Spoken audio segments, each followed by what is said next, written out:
Before time was measured by sun or moon, before the first plow turned the earth, the heavens were full of light and order. They were called the Watchers, 200 radiant beings appointed by the Most High to observe and guide the early children of men. From the high places of the sky, they watched earth grow, watched mankind stumble through the shadows of ignorance. But they were not to touch, not to interfere, only to observe and report. Yet the hearts of some among them stirred with something new. A longing. And longing, in the heart of a being not made for desire, can become dangerous. The wind moved softly through the vaults of heaven, brushing across golden pillars and silent stars. Beneath the canopy of eternity stood Semyaza, High Captain of the Watchers, cloaked in light that pulsed like a heart on fire. His eyes, ancient and discerning, gazed down through the firmament onto the earth below. There, in the shadowed valleys of Eden's children, flickers of firelight danced, campfires of mortals who laughed and sang, unaware that the heavens were watching. In one glade, women with copper-toned skin and eyes like the ocean moved to the rhythm of drums, their garments flowing like rivers in the night. They laughed, free and alive, and their voices floated upward, silver notes into the heavens. Semyaza's breath caught. "They are beautiful," he murmured, more to himself than to the sky. From behind him came a presence, darker, sharper, a figure carved in sharp lines and silver edges. Azazel. "They are more than beautiful," Azazel said with a low grin. "They are alive in ways we've never tasted."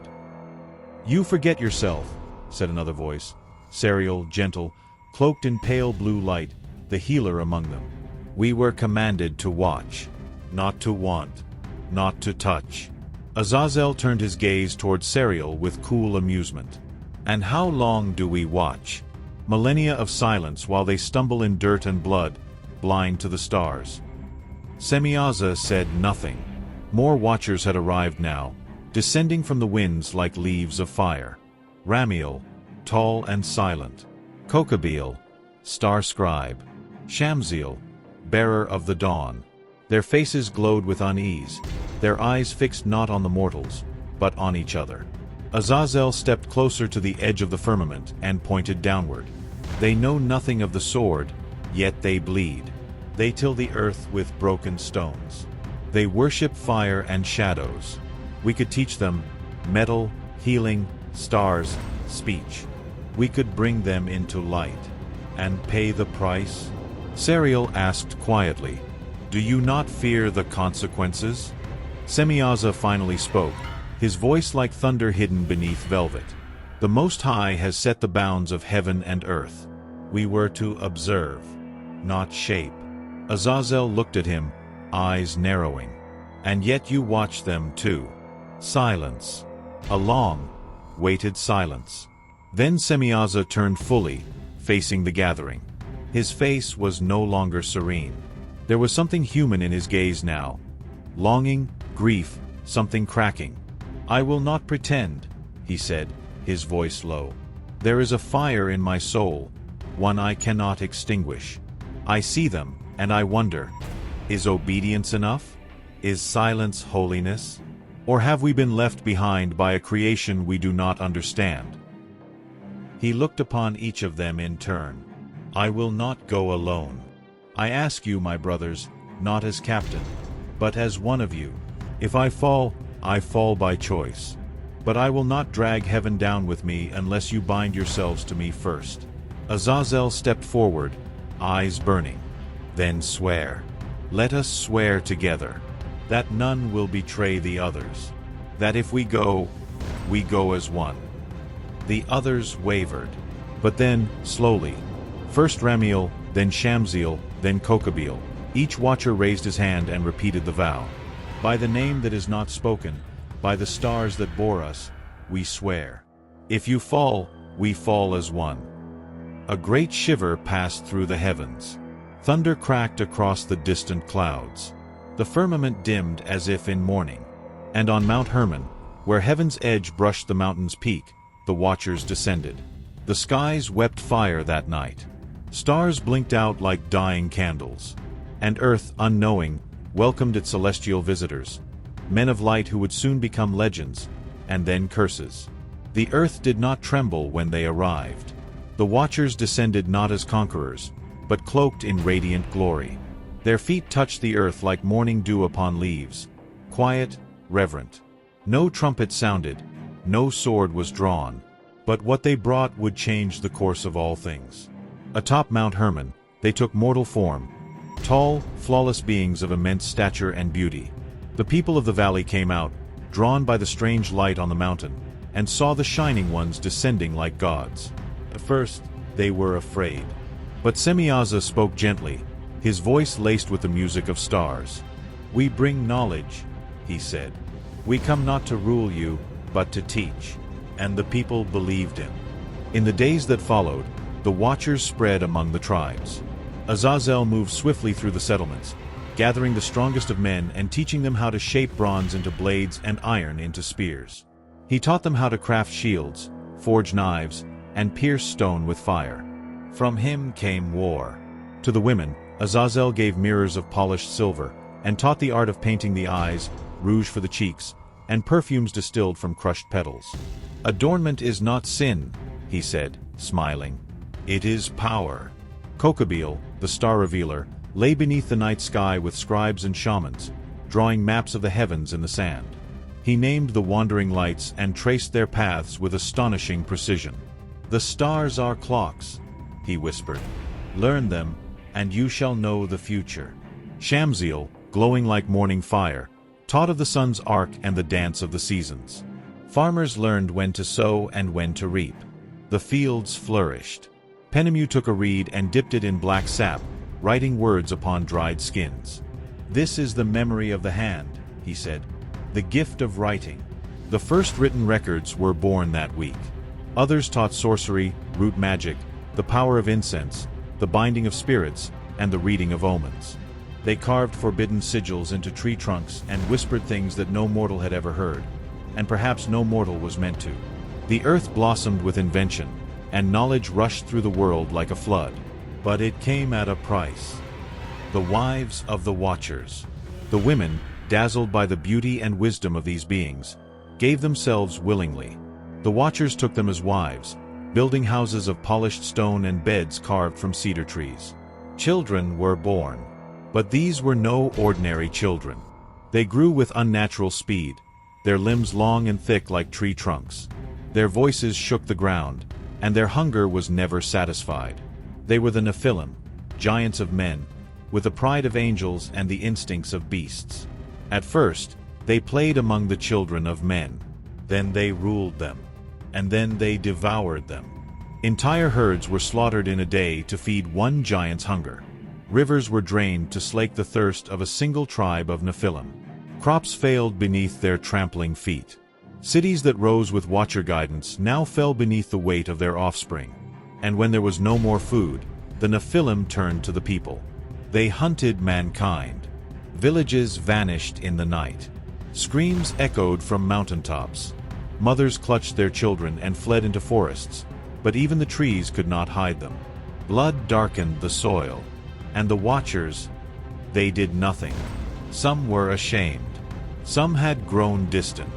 And some, like Azazel, grew darker with pride, whispering to his kin, "We have made gods of men.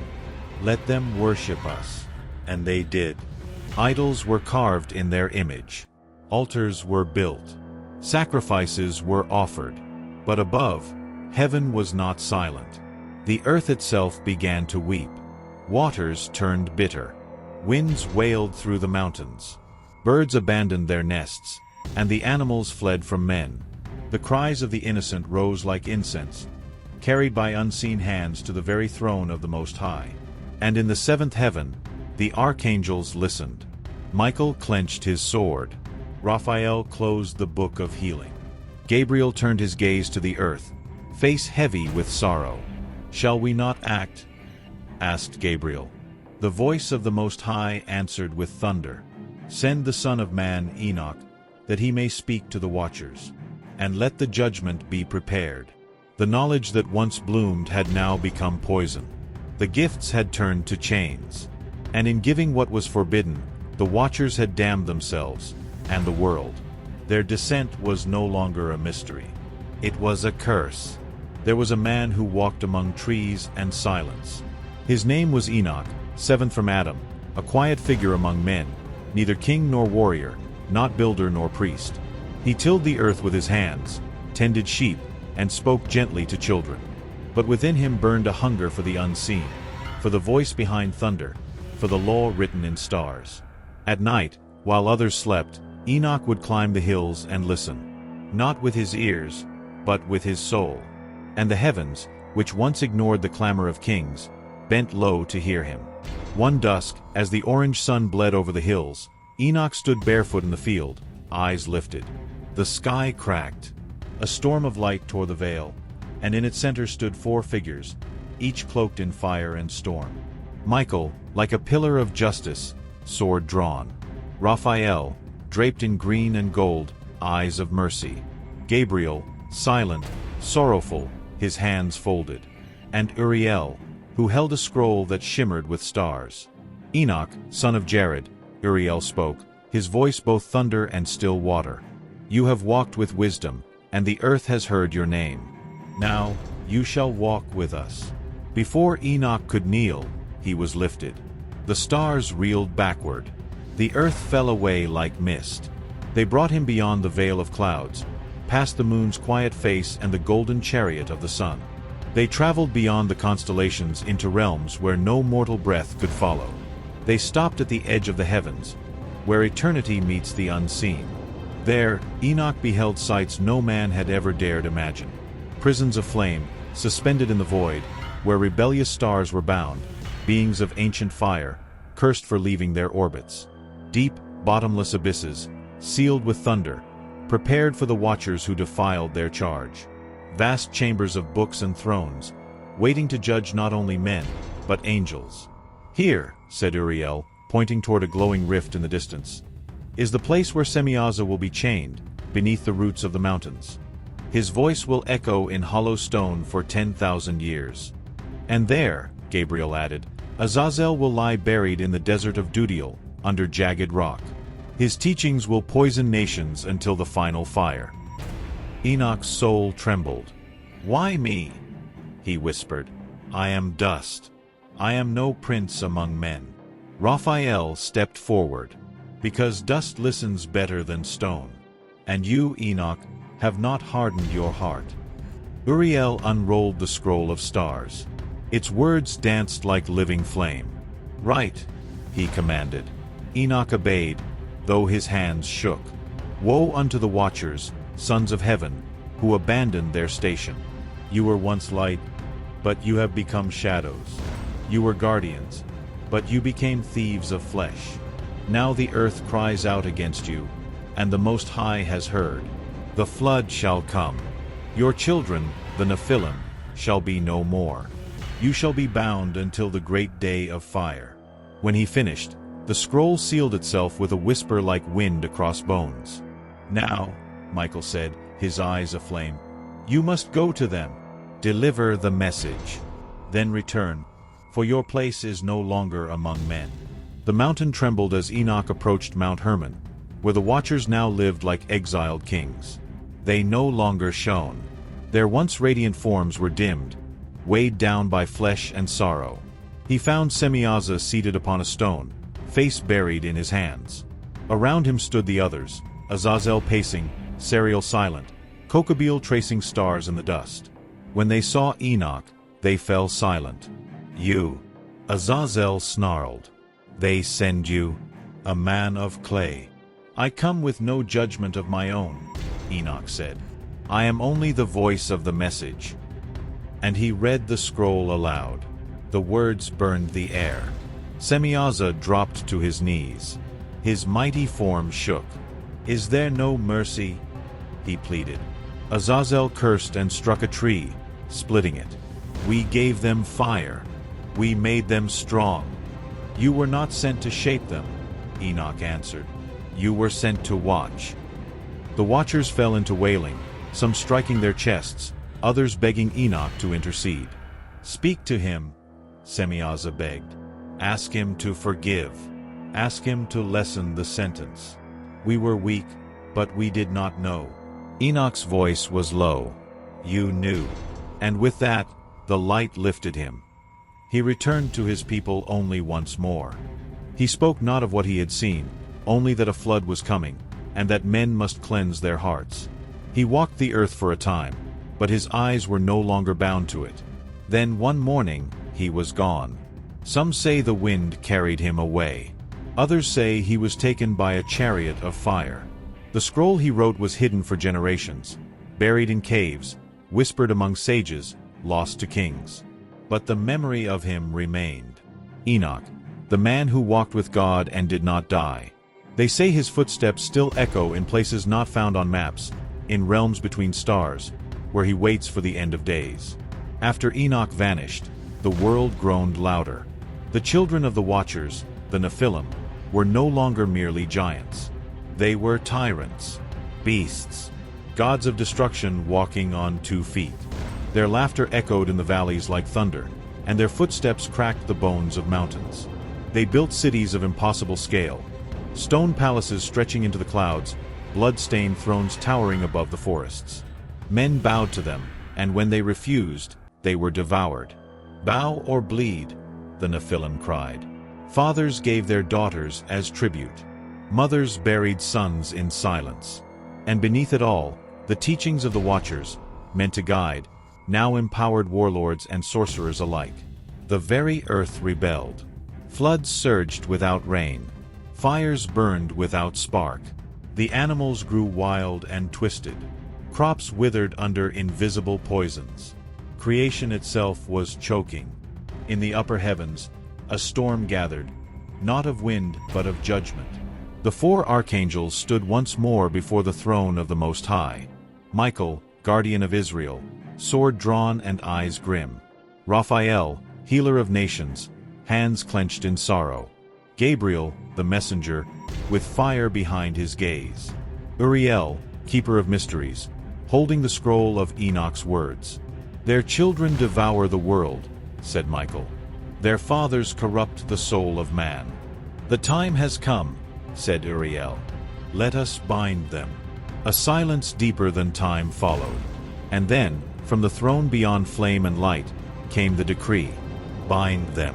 Cleanse the earth. Let the flood come."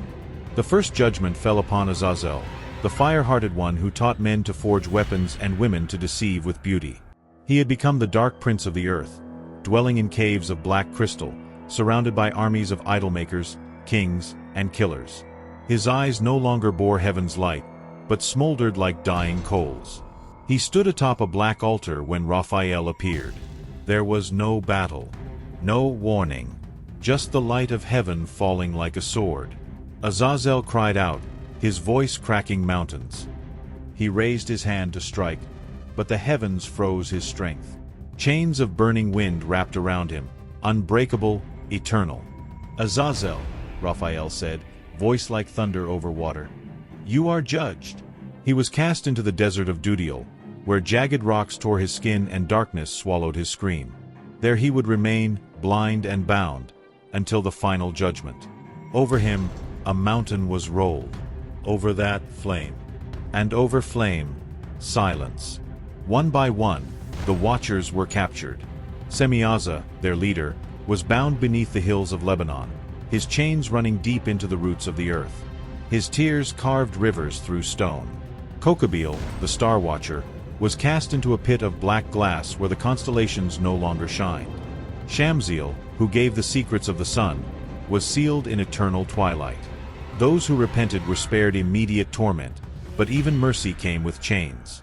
They were imprisoned not to kill them, but to wait. Wait until the end. Until fire.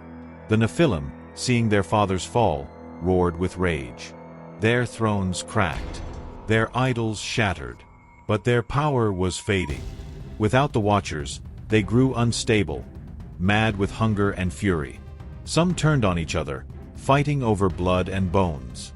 Others attacked the heavens directly, building towers that scraped the sky, trying to claw back their divine heritage. But the floodwaters were already rising. From the deepest oceans, water obeyed the command of the Most High. The skies opened. Rain fell in sheets of sorrow. Rivers swelled. Mountains wept. The Nephilim howled, but the waters showed no mercy. One by one, they fell, beneath wave and whirlpool, swallowed by the judgment they had earned. And the blood they had spilled was washed away. Only one family found favor: Noah, a descendant of Enoch, and his household. In a vessel made by divine command, they rode the flood. As the world drowned, a new silence was born. The Watchers were gone. The Nephilim, forgotten. The scroll of Enoch was sealed, hidden beneath dust and time. Azazel still lies beneath the burning desert. Semyaza still dreams beneath the mountain. And the world they defiled rises anew, cleansed but never forgetful. Because evil is not always loud. Sometimes it watches, and sometimes it waits. Centuries passed. The flood became memory. The Nephilim became legend. And Enoch, his name became a whisper on the lips of scribes. In the marble cities of Greece and the incense-rich temples of Egypt, a new world rose, where scrolls were gathered in libraries, and wisdom was debated in stone halls. Among them, in the echoing chambers of the Library of Alexandria, a priest of Jerusalem read an ancient parchment, the writings of Enoch, its letters sharp as fire, its stories strange and trembling with power. He read of angels who descended to earth, of giants who ruled and died, of a man who walked with the stars. And he knew, this is no myth. This is something dangerous. He copied it, hid it, passed it to another. By the time of the Maccabees, Enoch's book had traveled from scroll to scroll, scholar to sage, and across deserts to lands far from Eden. It was quoted in secret. It was read in the night. Then came the age of apostles, and the man called Jesus of Nazareth, who spoke of angels, judgment, and the coming of the Son of Man, words that echoed Enoch's own. His followers spread, and the early Christian church began collecting sacred writings, letters, gospels, prophecies. Among them, the Book of Enoch remained close. It was beloved by early fathers like Tertullian, Justin Martyr, and Athenagoras. Even the Epistle of Jude, near the end of the New Testament, quoted Enoch directly. Behold, the Lord comes with 10,000s of his holy ones, to execute judgment upon all. But not all agreed. As the church grew, so did its fear of heresy, of wild visions and teachings that challenged authority. Councils were formed. Canons debated. One bishop, with trembling fingers, held up the Book of Enoch and said, "This speaks of angels who sinned, of powers we do not understand. It is not safe. It is not orthodox." Another asked, "Where is it found in Hebrew? Is it not absent from the books of the Jews?" And the votes were cast. Not canonical, not inspired, not to be read in churches. Just like that, Enoch was exiled. The scrolls were stored in dusty corners. Many were burned in Rome, lost in Constantinople, hidden by monks who feared the wrath of councils. But one place remembered. High in the mountains of Ethiopia, where the wind speaks in Guizi and the rocks echo with psalms, the Ethiopian Orthodox Church held to Enoch's book as scripture. Not a tale, not heresy, but holy truth. For them, Enoch was not legend. He was prophet, scribe of the heavens, friend of angels. Copied by candlelight, passed from priest to priest, the Ethiopian Bible preserved it intact, all 108 chapters, while the rest of the world forgot. In 1773, a Scottish traveler named James Bruce arrived in Ethiopia. Among the scrolls shown to him by monks, he found something astonishing. "The Book of Enoch," he wrote, "long thought lost, it yet lives." He brought it to the West. Skeptics laughed. Scholars marveled. And over 2 centuries later, pieces of Enoch were found again. Fragments in Aramaic, buried deep in the Dead Sea Scrolls, hidden in the caves of Qumran, untouched for 2,000 years. Proof. The book was real, ancient, and once revered. So why is Enoch not in most Bibles today? Because it was too mystical. Because it told of angels who fell and men who rose. Because it whispered of truths that made kingdoms tremble. But the book was not destroyed, only buried.